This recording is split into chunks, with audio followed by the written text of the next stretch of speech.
Hey everybody, welcome up to the Vinyl Attic. We are still doing our 100 count through, 100 albums that should be in your collection if you love vinyl as much as I do. This one is one you might not know. We're trying to get, ones that aren't the obvious ones, but this is one that you might not know, but that you really should, especially if you're a fan of jazz, blues, Hendrix, weirdness, avant-garde, free jazz, things that are a little off-kilter. This is a great, great album. 1983's James Blood Ulmer, recorded in 83, comes out in early 84. Odyssey. This is his third album on Columbia, fifth album, depending on how you count James Blood Ulmer's albums. I love this album, and I've loved it since it came out. When I worked in the record store, we played this album constantly and drove customers crazy. Often when we wanted to clear out the store, we'd play this album. James Blood Ulmer from South Carolina, then heads up to Ohio, ends up in Detroit as this jazz blues guitarist, really kind of a blues guitarist. And then does some time, in New York with Art Blakey's Messengers. He's in Art Blakey's Messengers briefly as their guitarist, and then hooks up with Ornette Coleman and is recording in the early 70s and touring with Ornette Coleman, who is the great innovator of free jazz, and their styles really meshed well together. The kind of jagged guitar style of James Blood Ulmer and the kind of avant-garde freeform jazz of Ornette Coleman. And then he does some work with Arthur Blythe on Columbia Records. Is on two great albums with Arthur Blythe, including Lenox Avenue, which is one of my favorite jazz albums of the late 70s, and gets on Blythe's label, Columbia, which is the great label for jazz. I mean, all your favorites are on Columbia, including Miles, but to name a few.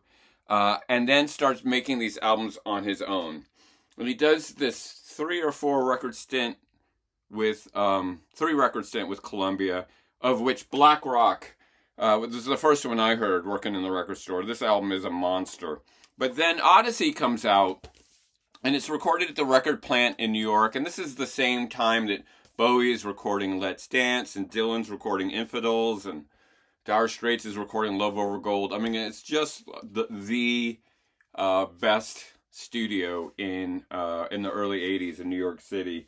And the cool thing about James Blood Ulmer, if you don't know, he sings with a really gravelly voice, but half the songs on this album are instrumentals. It's kind of a weird hybrid between blues and jazz and avant-garde, but it's just him on guitar and singing a couple of the songs, a drummer, and an electric violinist. There's just this trio. There's no bass on this, and the sound of this is so discordant, but also uniquely African American. And there's a song on here, "Are You Glad to Be in America," which he recorded on an earlier album. This is sort of an updated version of it that is just really captures the state of racial conflict in the early Reagan years. I mean, it really sort of captured the notion that, the civil rights were off the agenda when Reagan comes in the 1980s.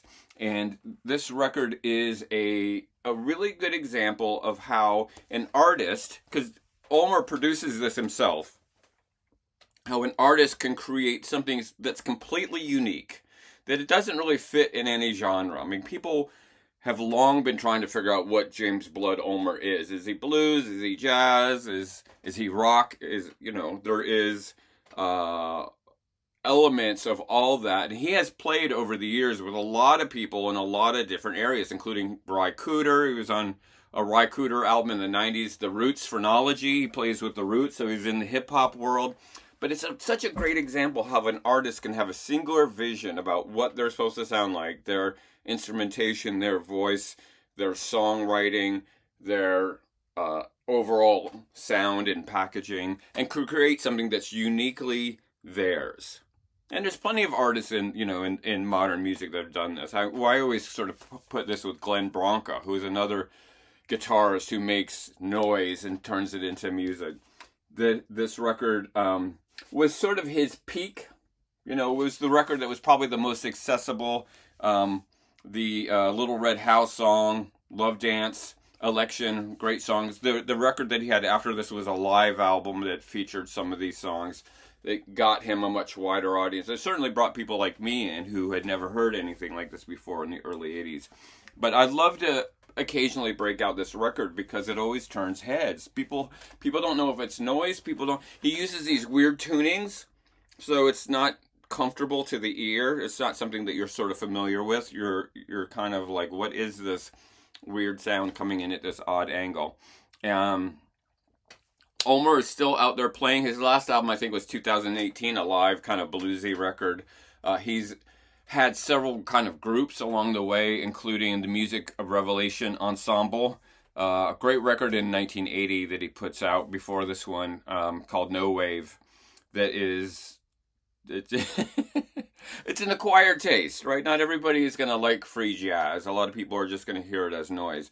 But there is this tonality in it between these angular guitar sounds and his very soulful voice coming from South Carolina, that fit together in a way that creates something completely unique. So this is just a quick drop in on this album. I just feel like this is a record that most people don't know about, but once they hear it, they're either going to go like, oh, that's noise, or that is the most unique sound between guitar and voice, and a little bit of violin.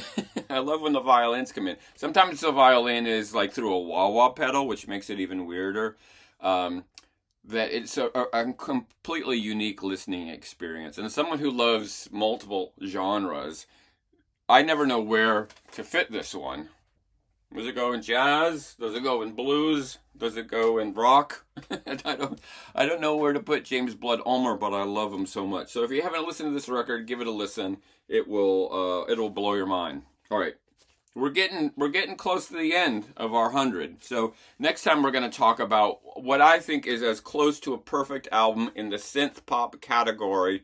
We're going to talk about the second Eurythmics album, Sweet Dreams, parentheses, are made of this. A record that never gets old. So I can't wait to talk about that album. But until then, this record matters. James Blood Ulmer still playing, still out there. James Blood Ulmer matters. This weird genre that's his own thing matters, and you matter. So let's talk about it.